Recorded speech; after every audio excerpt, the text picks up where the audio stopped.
Renungan pagi, Yesus nama di atas segala nama oleh Ellen G. White, 28 Mei 2024. Mari kita berdoa. Bapa kami yang di sorga, Allah pencipta langit dan bumi, laut dan segala isinya, Allah yang maha besar, maha kuasa, sumber segalanya, yang kami sembah selalu melalui anak-Mu yang tunggal, Yesus Kristus. Terpujilah Yesus, anak Allah yang maha tinggi, yang adalah sahabat ilahi bagi kami. Pada pagi hari ini kami bersyukur boleh bangun dan berbakti, dan sebagaimana membaca dan mendengarkan nasihat firman-Mu, kiranya ini menjadi sukacita bagi kami semua, sebab Engkau Yesus yang menyertai kami sampai akhir zaman. Beserta kami sepanjang perbaktian ini, kehendak-Mu yang jadi.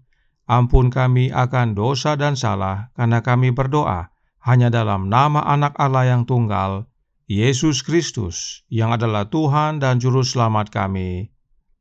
Amin. Renungan hari ini akan dibacakan oleh Ibu Noven Tambalean. Kepada Ibu Noven, kami persilahkan. Baik, terima kasih. Selamat pagi bagi kita semua.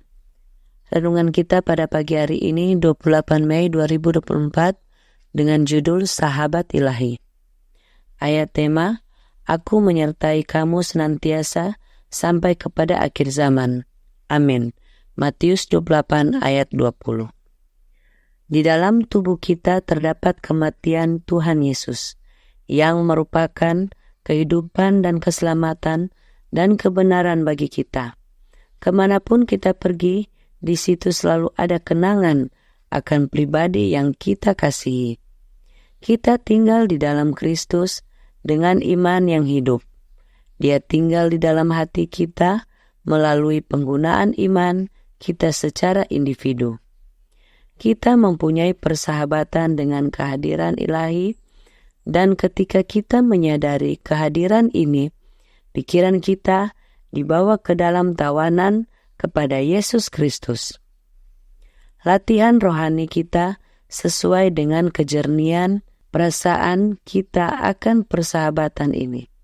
Henok berjalan bersama Tuhan dengan cara ini, dan Kristus berdiam di dalam hati kita melalui iman ketika kita memikirkan siapakah Dia bagi kita dan betapa besar pekerjaan yang telah Dia kerjakan bagi kita dalam rencana penebusan. Kita akan merasa sangat berbahagia jika menumbuhkan rasa akan karunia Allah yang luar biasa ini kepada dunia kita dan kepada kita secara pribadi. Pikiran-pikiran ini mempunyai kekuatan mengendalikan seluruh karakter. Saya ingin memberi kesan dalam benak Anda bahwa Anda boleh mempunyai sahabat ilahi yang selalu bersama Anda jika Anda mau. Apakah hubungan bait Allah dengan berhala? Karena kita adalah bait dari Allah yang hidup menurut firman Allah ini, Aku akan diam bersama-sama dengan mereka dan hidup di tengah-tengah mereka, dan Aku akan menjadi Allah mereka, dan mereka akan menjadi umatku. Ketika pikiran tertuju kepada Kristus, karakter dibentuk menurut kemiripan ilahi. Pikiran diliputi rasa kebaikannya, kasihnya, kita merenungkan karakternya, dan dengan demikian, Dia ada dalam semua pikiran kita. Kasihnya melingkupi kita. Jika kita memandang matahari dalam kemuliaan terangnya sesaat saja, ketika kita memalingkan mata, bayangan matahari akan tampak pada segala sesuatu yang kita lihat. Demikianlah halnya ketika kita memandang Yesus, segala sesuatu yang kita lihat mencerminkan gambarannya, matahari kebenaran. Kita tidak dapat melihat hal lain atau membicarakan hal lain. Gambarnya terpampang di mata jiwa dan mempengaruhi setiap bagian kehidupan kita sehari-hari, melembutkan dan menundukkan seluruh sifat alami kita. Dengan memandang kita menjadi selaras dengan kemiripan ilahi, bahkan menjadi serupa dengan Kristus. Kepada semua orang yang bergaul dengan kita memantulkan sinar kebenarannya yang cemerlang dan ceria. Karakter kita telah diubah karena hati, jiwa, pikiran disinari oleh pantulan Dia yang mengasihi kita dan menyerahkan dirinya bagi kita. Testimonies to Ministry and Gospel Workers halaman 388 dan 389. Demikianlah pembacaan renungan kita pada pagi hari ini. Tuhan Yesus memberkati. Terima kasih atas penata layanan Ibu Noven. Tuhan Yesus memberkati. Selamat pagi saudaraku dalam Tuhan. Tentang ayat inti renungan hari ini, Roh Nubuat berkata dalam Early Writings halaman 135 paragraf 1, bahwa pemberitaan Injil di bawah amanat ini tidak berakhir di jemaat mula-mula. Hal ini terbukti dari janji, "Aku menyertai kamu senantiasa sampai kepada akhir zaman." Dia tidak mengatakan, "Aku menyertai kamu, para rasul, dimanapun bahkan sampai ke ujung bumi, tapi aku selalu bersamamu sampai akhir dunia atau zaman."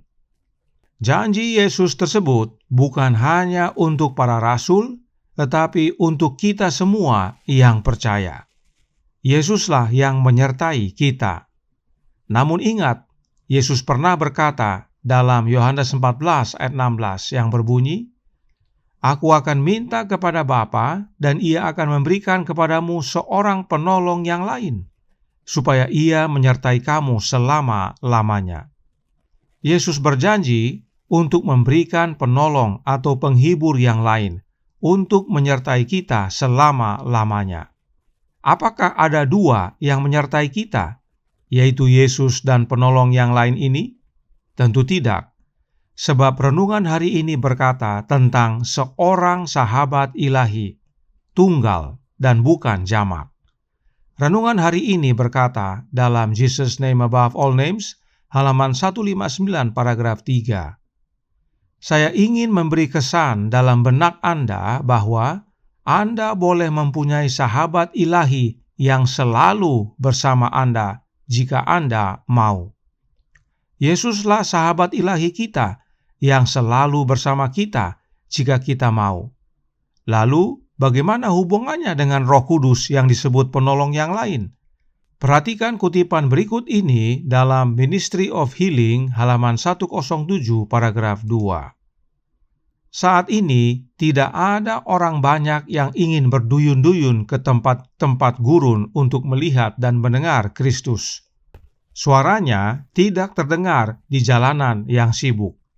Tidak ada seruan yang terdengar dari pinggir jalan. "Yesus orang Nazaret lewat." Lukas 18 ayat 37. Namun, perkataan ini benar adanya saat ini. Kristus berjalan tidak terlihat melalui jalan-jalan kita. Dengan pesan belas kasihan, Dia datang ke rumah kita. Kepada semua orang yang ingin melayani dalam namanya, Dia menunggu untuk bekerja sama. Dia ada di tengah-tengah kita untuk menyembuhkan dan memberkati jika kita mau menerima Dia. Saudaraku dalam Tuhan, Yesuslah yang hadir di tengah-tengah kita. Dan perhatikan yang ditandai warna kuning. Yesuslah yang berjalan, tidak terlihat melalui jalan-jalan kita. Hal ini penting sekali kita pahami untuk menolong mengerti kutipan berikut ini yang selalu disalah artikan. Kutipannya terdapat dalam manuskrip 66 tahun 1889 yang juga dikutip dalam buku Evangelism. Mari kita baca yang berkata, "Kita perlu menyadari bahwa Roh Kudus yang adalah seperti pribadi sebagaimana Allah adalah pribadi, berjalan melalui tanah ini." Kutipan inilah yang dicantumkan dalam buku Evangelism yang digunakan sebagai bukti doktrin Trinitas dalam gereja Advent. Apakah benar demikian? Saudaraku dalam Tuhan, kutipan ini tidak berdiri sendiri. Kutipan ini merupakan bagian dari sebuah kalimat. Inilah kalimat selengkapnya. Tetapi ada oknum-oknum yang tidak bertanggung jawab, hendak mengelabui umat, dan hanya mencomot bagian dari sebuah kalimat untuk menyusupkan ajaran yang salah. Dan kalimat ini adalah bagian dari sebuah paragraf. Perhatikan, Tuhan yang berbicara, Tuhan yang akan bangun tembok untuk jaga, Tuhan yang instruksikan, dan Tuhan Allah yang menjaga dan menolong. Siapakah Tuhan yang dimaksudkan oleh Nyonya White? Tuhan Yesus. Sebab Tuhan Allah, yaitu Bapa, menjaga dan menolong kita melalui anaknya. Lalu, bagaimana Yesus hadir di tengah-tengah kita? Perhatikan Nyonya White menjelaskan dalam The Southern World tanggal 13 September tahun 1898 paragraf 2. Bahwa Kristus akan mewujudkan dirinya sendiri kepada mereka, tetapi tidak terlihat oleh dunia, adalah suatu rahasia bagi para murid. Mereka tidak dapat mengerti kata-kata Kristus dalam arti rohani. Mereka berpikir tentang apa yang tampak di luar, yaitu wujud yang terlihat. Mereka tidak menyadari kenyataan bahwa mereka dapat memiliki kehadiran Kristus bersama mereka, sementara Dia tidak terlihat oleh dunia. Mereka tidak mengerti arti dari perwujudan rohani. Saudaraku dalam Tuhan, Yesus hadir bersama kita, bersama para murid, meski tidak terlihat. Yesus sendiri hadir bersama kita oleh kehadiran Roh, yaitu Rohnya Yesus yang disebut Roh Kudus. Colporteur Ministry halaman 107 berkata, Tuhan Yesus berdiri di samping dari penjual buku, berjalan bersama mereka, adalah kepala pekerja. Jika kita mengenali Kristus sebagai Dia yang bersama kita untuk mempersiapkan jalan, Roh Kudus yang di samping kita akan memberi kesan perkataan-perkataan yang dibutuhkan. Perhatikan Tuhan Yesus yang berdiri di samping, dan juga Nyonya White menyatakan Roh Kudus di samping kita. Apakah ada dua, yaitu Yesus dan Roh Kudus yang berdiri di samping kita? Tentu tidak. Hanya Yesus yang berdiri di samping kita, yaitu oleh kehadiran Roh-Nya yang kudus. Roh-Nya Yesus inilah yang disebut penghibur. Suratnya nomor 155 tahun 1902, paragraf 15 menyatakan, Kristus menyatakan bahwa sesudah kenaikannya, Ia akan mengutus kepada jemaatnya si penghibur sebagai pemberian utamanya yang telah mengambil tempatnya. Penghibur ini adalah Roh Kudus, roh dari hidupnya, kemanjuran jemaatnya, terang dan hidup dunia. Dengan Roh-Nya, Kristus mengirim pengaruh pendamaian dan suatu kuasa yang menghapus dosa. Jelas sekali saudaraku dalam Tuhan bahwa sahabat ilahi kita yang menyertai kita senantiasa hanya satu, yaitu Yesus Kristus. Dan Dia hadir bersama kita, menyertai kita sampai akhir zaman oleh kehadiran Roh-Nya. Dan Yesus tinggal dalam hati kita oleh iman. Efesus 3 ayat 17. Kiranya kebenaran ini menjadi pembaharuan dan sukacita bagi kita semua. Tuhan memberkati, saya bawa dalam nama Yesus. Amin. Mari kita berdoa. Bapa kami yang di sorga, Allah pencipta langit dan bumi, laut dan segala isinya, Allah yang maha besar, maha kuasa, sumber segalanya, yang kami sembah selalu melalui anak-Mu yang tunggal, Yesus Kristus. Terima kasih atas pekabaran kebenaran yang indah pada pagi hari ini, bahwa Yesuslah satu-satunya sahabat ilahi kami yang menyertai kami di dunia ini. Dan Yesus hadir menyertai kami, menyertai sampai kepada akhir zaman melalui kehadiran Roh-Nya.